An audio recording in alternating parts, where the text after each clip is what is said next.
ನಮಸ್ಕಾರ. ಮಾರ್ನಿಂಗ್ ಬೈಟ್ಸ್‌ಗೆ ಸ್ವಾಗತ. ಇವತ್ತಿನ ವಿಷಯ ರೂಪದರ್ಶಿಗಳಾಗ್ತಾರೆ. ಇವತ್ತು ನಾವು ನೋಡಿದಂಗೆ ಒಳ್ಳೆ ಹಲ್ಲಿದ್ದು ಟೂತ್ ಪೇಸ್ಟಿಗೆ, ಕೋಲ್ಗೇಟಿಗೆ ಅಡ್ವರ್ಟೈಸ್ಮೆಂಟಿಗೆ ಬರ್ತಾರೆ. ಅದರಲ್ಲಿ ಏನು ಹೇಳ್ತಾರೆ ಅಂದರೆ, ನಾನು ಯಾವತ್ತೂ ಕೋಲ್ಗೇಟ್ನಲ್ಲಿ ಹಲ್ಲು ಉಜ್ತೀನಿ ಅಂತ. ಅದೇ ರೀತಿ ಫೇರ್ ಆ್ಯಂಡ್ ಲವ್ಲಿ ಈಗ ಗ್ಲೋ ಆ್ಯಂಡ್ ಲವ್ಲಿ ಆಗಿದೆ. ಅಲ್ಲಿ ಶ್ವೇತ ತ್ವಚೆ ಇದ್ದಂಥವ್ರು, ನುಣುಪಾದ ತ್ವಚೆ ಇದ್ದಂಥವ್ರನ್ನ ಹುಡುಕಿ ತಂದು ಅವರಿಂದ ಹೇಳಿಸ್ತಾರೆ. ಈಗ ಉದ್ದ ಕೂದಲಿದ್ದವರಿಗೆ ಕರ್ಕೊಂಡು ಬಂದು ಕೇಶ ತೈಲದ ಜಾಹೀರಾತು ಮಾಡ್ತಾರೆ. ಹಾಗಂತ ಅವ್ರು ಯಾರು ಆ ಉತ್ಪನ್ನಗಳ ಬಳಕೆಯಿಂದ ಹಾಗಾಗಿಲ್ಲ. ಅವರ ಹುಟ್ಟಿನಿಂದ ಹಂಗಿದ್ದವ್ರನ್ನ ಹುಡುಕಿ ತಂದು ತಮ್ಮ ಉತ್ಪನ್ನನ ಮಾರಾಟ ಮಾಡೋಕ್ಕೆ ಕಂಪನಿಗಳು ಜಾಹೀರಾತು ಮಾಡುತ್ತೆ. ಇವತ್ತು ಅದೆಲ್ಲರಿಗೂ ಗೊತ್ತಿದ್ರೂ ಕೂಡ ನಾವು ಕೂಡ ಆ ರೀತಿಯ ಜಾಹೀರಾತುಗಳಿಗೆ ಮನಸ್ಸೋತು ಆ ಉತ್ಪನ್ನನ ಖರೀದಿ ಮಾಡ್ತೀವಿ. ಇದು ಯಾಕೆ ಹೇಳ್ತೀನಿ ಅಂತ ಹೇಳಿದ್ರೆ, ನಾನು 2004-05ರಿಂದ ಓವರ್ ವೆಯ್ಟ್ ಜಾಸ್ತಿ ಆಗ್ತಾ ಆಗ್ತಾ ಸ್ಥೂಲಕಾಯಕ್ಕೆ ಹೋಗ್ತಾ ನನಗೆ ಸಂಪರ್ಕ ಮಾಡುವಂಥ ವ್ಯಕ್ತಿಗಳು ಜಾಸ್ತಿ ಆದರು. ಅವರೆಲ್ಲ ಮಾರಾಟಗಾರರು. ವೆಲ್ನೆಸ್ ಸೆಂಟರು, ಅಮೇರಿಕನ್ ಡಯಟ್, ಹೀಗೆ ಅವರೆಲ್ಲ ನಿಮಗೆ ನಿಮ್ಮ ತೂಕ ಇಳಿಸೋದಕ್ಕೆ ಮಾರ್ಕೆಟ್ನಲ್ಲಿ ಒಳ್ಳೆ ಔಷಧಿ ಇದೆ ಅಂತ ಒಂದಿಷ್ಟು ಜನ, ಇನ್ನೊಂದಿಷ್ಟು ಜನ ನೀವೇನು ವ್ಯಾಯಾಮ ಮಾಡಬೇಡಿ, ಏನು ಮಾಡಬೇಡಿ, ಇದೊಂದು ಟೀ ಟೈಪ್ ಇದೆ, ಕುಡಿದೆ, ಮಿಲ್ಕ್ ಶೇಕ್ ಕುಡಿದೆ ಅಂದರು. ಆಮೇಲೆ ಇನ್ನು ಕೆಲವು ಸಂಸ್ಥೆಯವರು ಬಂದು ನಮ್ಮ ಪ್ರಕೃತಿ ಚಿಕಿತ್ಸಾ ಕೇಂದ್ರ ಇದೆ, ಇಷ್ಟು ಸಾವಿರ ಕಟ್ಟಿ 6 ದಿನ 9 ದಿನ 12 ದಿನ ಇದ್ಬಿಟ್ರೆ ನಿಮ್ಗೆ 6 kg ತೂಕ ಇಳಿದ್ಬಿಡುತ್ತೆ ಅಂತ. ದೊಡ್ಡ ದೊಡ್ಡ ಆಸ್ಪತ್ರೆಗಳು ಕೂಡ ಸ್ಥೂಲಕಾಯ ನಿವಾರಣೆಗೆ ಒಂದು ಸೆಕ್ಷನ್ ಇದೆ. ಇವನ್ನೆಲ್ಲ ನಾನು ಮಾಡಿದೆ. ಆದರೆ ನನ್ನ ತೂಕ ಇವು ಯಾರಿಗೂ ಹಿಡಿದಿದ್ದಕ್ಕಾಗಲಿಲ್ಲ, 145 kg ಹೋಯ್ತು. ನಾವು ಯಾಕೆ ಮನಸ್ಸೋಲ್ತೀವಿ ಇದಕ್ಕೆಲ್ಲ ಅಂತ ಹೇಳಿದ್ರೆ, ಮಾಂಸ ತಿನ್ನು, ಎಂಡ ಕುಡಿ, 3 ಹೊತ್ತು ಊಟ ಮಾಡು, 4 ಹೊತ್ತು ಊಟ ಮಾಡು, ವ್ಯಾಯಾಮ ಮಾಡಬೇಡ, ಈ ತೂಕ ಇಳಿ ಅಂದರೆ ಯಾವ ಉತ್ಪನ್ನ ತಗೊಂಡ್ರು ಇಳಿಯೋದಿಲ್ಲ, ಸಾಧ್ಯನೇ ಇಲ್ಲ. ಹೀಗಾಗಿ ಇದನ್ನು ಇವತ್ತು ಯಾಕೆ ಇಲ್ಲಿ ಹೇಳ್ತಾ ಇದ್ದೀನಿ ಅಂದರೆ, ಇತ್ತೀಚೆಗೆ ಭಾಳಷ್ಟು ಜನ ನನ್ನನ್ನು ಸಂಪರ್ಕ ಮಾಡ್ತಾರೆ.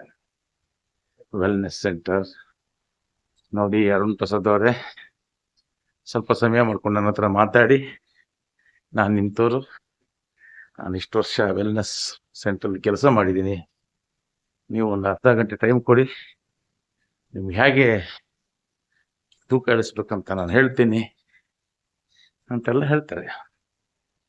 ಕೆಲವರು ಅವ್ರ ಪ್ರೊಫೈಲ್ ಚೆಕ್ ಮಾಡಿದರೆ ಅವರು ಆ ಸಂಸ್ಥೆನಲ್ಲಿ ಭಾಳಷ್ಟು ಗ್ರಾಹಕರನ್ನ ತಂದುಕೊಟ್ಟು ವಿದೇಶ ಪ್ರವಾಸಗಳನ್ನು ಕೂಡ ಮಾಡಿ ನೋಡಿದೆ. ಸಿಂಗಾಪುರ್ ಟೂರು ಹೀಗೆಲ್ಲ ಇರುತ್ತೆ. ಅದೇ ತಪ್ಪಲ್ಲ, ಅದು ವ್ಯವಹಾರ. ಆದರೆ ಅವರು ಸ್ವಲ್ಪ ವ್ಯವಧಾನ ಮಾಡಿಕೊಂಡು ನಾನೆಲ್ಲ ಪೋಸ್ಟ್ ನೋಡಿದರೆ ಅದು ಖಂಡಿತ ನನ್ನನ್ನು ಸಂಪರ್ಕ ಮಾಡ್ತಿರಲಿಲ್ಲ. ಯಾಕಂತೇಳಿದರೆ, ನಾನು ಸುಮಾರು 40 kg ಕಳೆದ 5 ವರ್ಷದಲ್ಲಿ ನಾನು ಇಳಿಸಿದ್ದೀನಿ. ಯಾವುದೇ ಔಷಧಿ ಇಲ್ಲ, ಬೇರೆ ಯಾವುದೇ ಡಯಟ್ ಇಲ್ಲ, ಏನೂ ಇಲ್ಲ. ಸರಳವಾಗಿ ರಾತ್ರಿ ಊಟ ಬಿಟ್ಟೆ. 2020 ಶಿವರಾತ್ರಿ ದಿವಸ ಊಟ ಬಿಟ್ಟೆ. ಇವತ್ತಿಗೂ ರಾತ್ರಿ ಊಟ ಇಲ್ಲ. ಊಟ ಬಿಡಬೇಕಾದ್ರೆ ಏನು ಮಾಡಿದೆ? ಪ್ರಾರಂಭದಲ್ಲಿ ಒಂದು ಲೋಟ ರಾಗಿ ಗಂಜಿ, ಒಂದು ಮೊಟ್ಟೆ, ಒಂದು ಲೋಟ ಹಾಲಿಗೆ ತಗೊಂಡ್ಬಂದೆ. ನಂತರ ಮೊಟ್ಟೆ ಬಿಟ್ಟೆ, ರಾಗಿ ಗಂಜಿ ಬಿಟ್ಟೆ, ಈಗ ಹಾಲು, ಒಂದು ಬಾಳೆಹಣ್ಣು, ಅಲ್ಲಿಗೆ ಬಂದೆ. ಈ 5 ವರ್ಷದಿಂದ ಆಗಿ 6ನೇ ವರ್ಷ ಬರುತ್ತೆ ಸರಿ. 2025 ಶಿವರಾತ್ರಿ 6 ವರ್ಷ ಆಗುತ್ತೆ. ಅದು ನನಗೆ ತುಂಬಾ ಅನುಕೂಲ ಮಾಡಿತು. ಆಮೇಲೆ ಒಬ್ಬ ಮನುಷ್ಯನಿಗೆ ಊಟ 3 ಹೊತ್ತು ಬೇಡ, ಅದು ನಮ್ಮ ತಂದೆ ಪಾಲಿಸಿದ್ರು, ನಾನು ಪಾಲಿಸಿದೆ. ಈಗ ನನಗದು ವೆರಿ ಕಂಫರ್ಟಬಲ್. ಇನ್ನು ವಾಕಿಂಗ್ ಮಾಡೋಕ್ಕಾಗ್ತಿರ್ಲಿಲ್ಲ, ಸಾಧ್ಯನೇ ಇಲ್ಲ ಅನ್ನೋ ತೀರ್ಮಾನಕ್ಕೆ ಬಂದಿದ್ದೆ. ಯಾಕಂದ್ರೆ ನನ್ನ ಮೇಲೆ ಓವರ್ ವೈಟ್ ಇತ್ತು. ಅವಾಗ ನಾನು ಸ್ಟಾರ್ಟ್ ಮಾಡಿದ್ದು ದಿನಕ್ಕೆ 5 ನಿಮಿಷದ ವಾಕಿಂಗ್, ಕೇವಲ 5 ನಿಮಿಷ, 15-20 ದಿನ 5 ನಿಮಿಷ ವಾಕಿಂಗ್ ಮಾಡ್ತಾ ಮಾಡ್ತಾ ದೇಹ ಅದಕ್ಕೆ ಹೊಂದಾಣಿಕೆ ಆದ ಮೇಲೆ 10 ನಿಮಿಷಕ್ಕೆ, ಆಮೇಲೆ 20 ನಿಮಿಷಕ್ಕೆ, ಈ ರೀತಿ ಈಗ 1 ಗಂಟೆ ವಾಕಿಂಗ್ ಮಾಡ್ತೀನಿ. ಅದು 7,000 ಹೆಜ್ಜೆ ಹಾಕಬೇಕು. ಅದರಿಂದ ಅನುಕೂಲಗಳು ಬಹಳ ಆಯಿತು. ತೂಕ ಇಳಿತು, ಡಯಾಬಿಟಿಸ್ ನಾರ್ಮಲ್, BP ನಾರ್ಮಲ್, ಜೀವನದಲ್ಲಿ ಉತ್ಸಾಹ ಬಂತು. ಇದು ನನ್ನ ಹೊಸ ರೀತಿಯಲ್ಲಿ ಸ್ಥೂಲಕಾಯ ನಿವಾರಣೆ, ಆರೋಗ್ಯ ಸುಧಾರಣೆ, ಇವೆಲ್ಲ ನಂದು. ಅಪ್ಪ ಇದನ್ನು ನೋಡಿರಲ್ಲ ಅವರೆಲ್ಲ, ಮಾರ್ಕೆಟಿಂಗ್ ಮಾಡುವಂಥವ್ರು ಇದನ್ನು ನೋಡಲ್ಲ. ಅವರು ನನಗೆ ಡಂಬಲ್ ಬೀಳ್ತಾರೆ. ನನ್ನ ಮಾತು ಕೇಳಿ ನಿಮ್ಮ ತೂಕ ಇಳಿಸ್ಕೊಡ್ತೀನಿ ಅಂತ ಕೆಲವರಿಗೆ ಹೇಳಿದೆ. ನೋಡಿ, ನಾನು ಈ ರೀತಿ ತೂಕ ಇಳಿಸ್ಕೊಂಡಿದ್ದೀನಿ, ಈ ರೀತಿ ಡಯಾಬಿಟಿಕ್ ರಿವರ್ಸಲ್ ಮಾಡ್ತಾ ಇದ್ದೀನಿ. ಇದನ್ನು ನಾನು ಜನರಿಗೆ ಪ್ರೇರಣೆ ಆಗಲಿ ಅಂತ ಜನರಿಗೆ ಕೂಡ ಹೇಳ್ತಾ ಇದ್ದೀನಿ.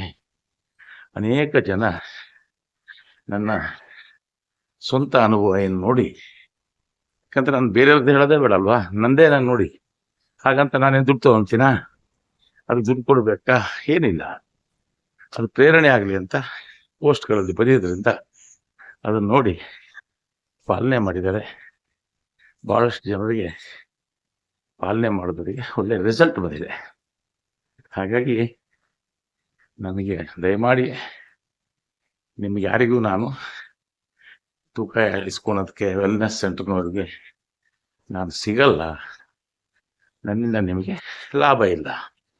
ಆದರೆ ನನ್ನ ಅನುಭವವನ್ನು ನಿಮ್ಮ ವೆಲ್ನೆಸ್ ಸೆಂಟರ್ಗಳು ಬಳಸ್ಕೊಳ್ಳೋದು ಭಾಳ ಉಪಯೋಗ.